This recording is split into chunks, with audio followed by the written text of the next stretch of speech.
Hello students and welcome to video 2 in chapter 5.2 operations methods. And in the previous video we covered job and batch production. In this video we're going to cover mass flow production and mass customization. So firstly, mass production, a term you've most likely heard before. This involves producing a large amount of product, so large scale production of a standardized product. So standardized product means that in theory that every single product is unique. And with mass production, we're looking to produce a large number of those products. Now, it's usually going to be capital intensive with some sort of production line, likely to be highly automated. There'll obviously be some labor involved, but it may be lots of machinery involved. It might be some machinery involved, depends on the nature of the product. So some examples are electronics, so some electrical products will be mass produced, children's toys, car parts. This was all made famous mostly by Henry Ford. So we got the Henry Ford. This is the production line that he set up with the Model T Ford in the earlier 20th century. What they would do is this was much more labor intensive, but again, they were trying to make the car very standardized, produce lots of them in one day and 1 year. And again, it was highly automated. So flow production is similar, but we now have something that's in theory going on 24 hours a day without stopping. So this is going to be even more capital intensive. And I think one of the best examples just behind my head there is an oil rig. And the reason for this is that most oil rigs operate 24 hours a day. And much of it is highly automated, and the people there are to make sure that it keeps going and obviously to do maintenance and do other specialized jobs. And so this would be an example of flow production. So looking at some advantages of mass and flow production. So clearly now, because we've got high volumes of production, we're trying to produce a lot of products. We're going to get economies of scale just through large production output. So obviously our unit costs will be cheaper. So it's going to be less expensive to produce each unit of the good.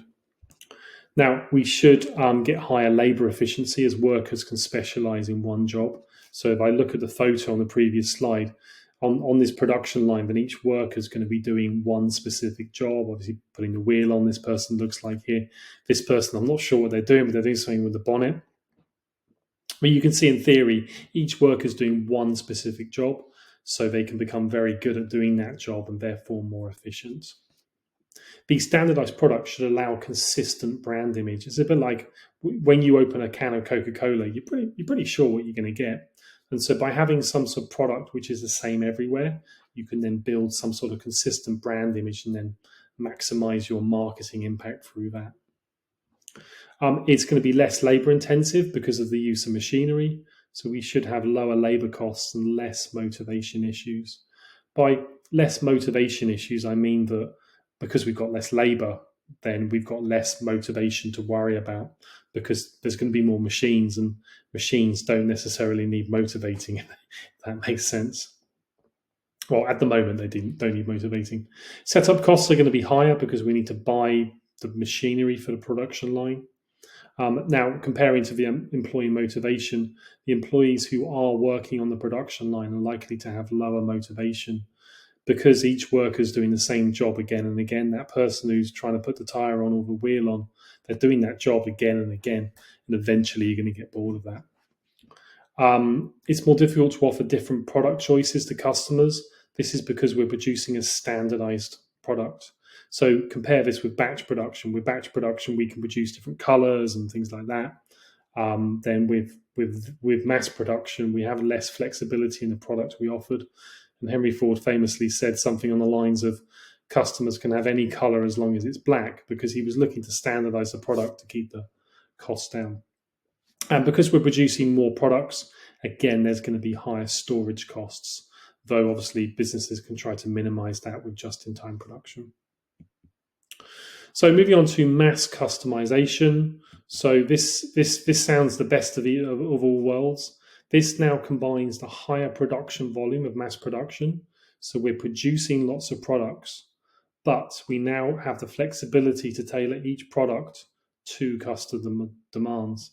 So we've got part of mass production with the high volume, and part of job production by tailoring it to each customer. It sounds a bit too good to be true, but effectively with the use of technology such as things like 3D printing, CAD, it can now kind of be possible.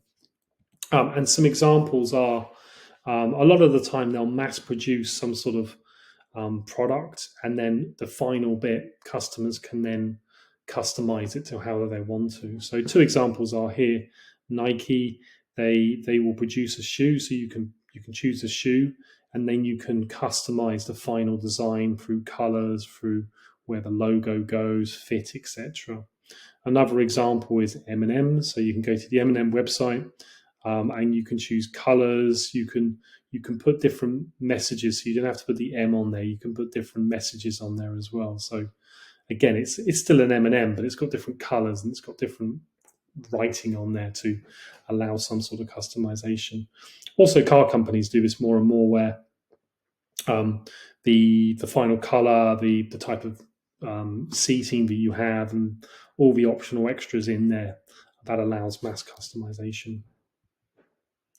So you can now see on this diagram here, we've kind of covered most of these. So at lower volumes, we have job production and batch production.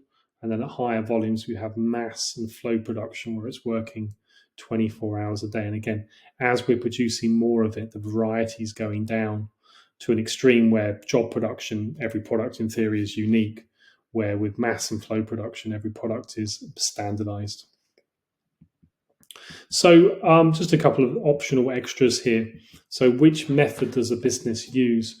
Well, sometimes it's not obvious which one is being used, or they might use some sort of combination.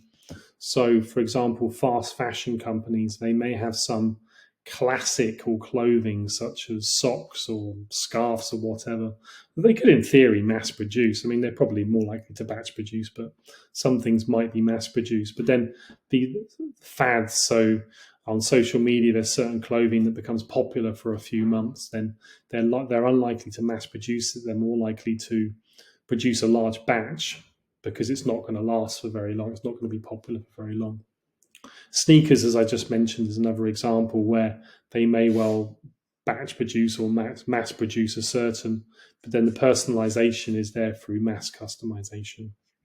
So which is the most appropriate method? Well, it depends on a number of things. Firstly, it depends on the level of demand for the product, which is kind of correlated to the size of the market. So if the market isn't that big, then you're unlikely to mass produce that product. You're more likely to use batch production or job production. Next up, because you've got to buy the production equipment, you've got to make sure that it's profitable enough to actually get your money back that you spent on that equipment. So you're going to need to check that you can sell enough and the profit margins are high enough. Next up, obviously, services tend to be job produced. I mean, you can't mass produce teachers. You can't. It's quite difficult to mass produce education, though some companies are trying to have education more for everyone these days. And then you need to link into the marketing. So, what are the marketing aims of the company? So, are you looking to have a standardized product which you can build a brand image around? Or are you emphasizing quality, and your USP is quality, where job production might be better? And then do you want a personalized product? So with job production, you get a personalized product. With mass production, you don't. But then, of course, you can use mass customization as well, sorry.